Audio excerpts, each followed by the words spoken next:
everybody, here's Paul Skorpen, and I'm sitting here in Andex in my seminar room, and I just gave a short talk in German. And I just thought maybe I'd throw this out to the English-speaking audience that follows me on YouTube. I had the good fortune this summer of being encouraged by my wife to offer evening workshops, 10 altogether. One is still open on the theme of trauma. Okay, and I'll confess that I was not totally open to the idea, but I did it anyway.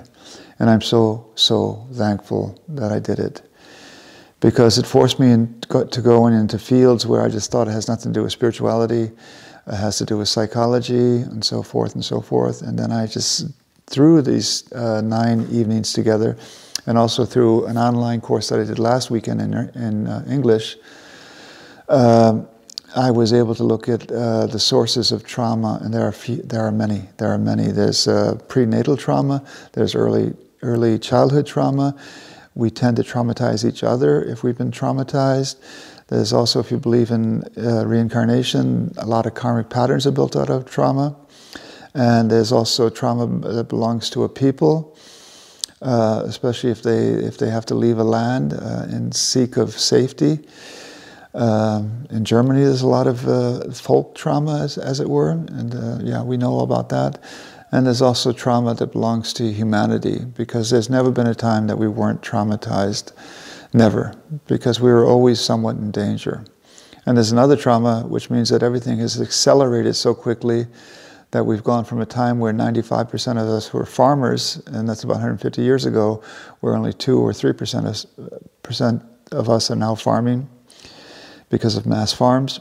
And we've gone through the Industrial Revolution, quickly into the Information Revolution, and things have been accelerating so quickly that emotionally we haven't been able to keep up. And for that alone, we are partly traumatized. And I see only positive things in being traumatized, because if you're traumatized, you actually come into your gifts.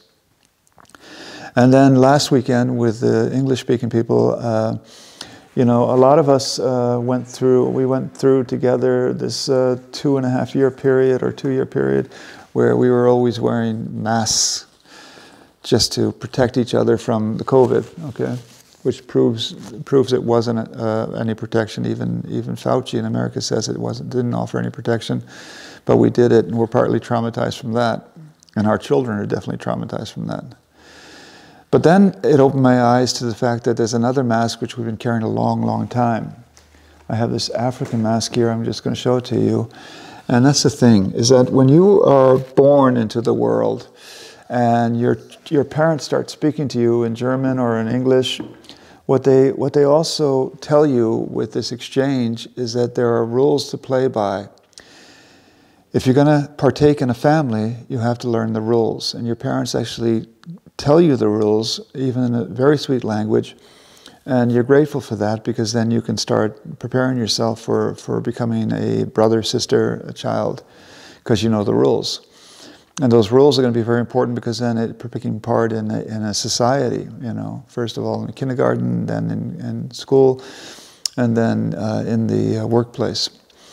The thing is that when you start doing that, it's also powered by a survival mechanism. Especially if you experienced a lot of trauma, then very early you develop a very clever way of surviving that. And that survival mechanism contributes to the construction of the mask, not only in its design, but also in its thickness, you know. Because the more you rely on a survival mechanism, then the more thicker of a mask you're going to carry. And the thing about this mask is that most of us are not aware that we have one on, because we've had it on from the very beginning, and we always assumed that we didn't have a mask, because we weren't really allowed to look at it. And now, because of thankfully everything's becoming revealed, transparent, we can take a look at that mask. And it's a time to get rid of the mask, because we don't need masks anymore. It's a remarkable time that we're sharing, truly remarkable time that we're sharing, where we can actually remove the mask from our faces. It takes a little bit of courage, because we don't know what's behind the mask. Even when we look at a mirror, we look at the mask.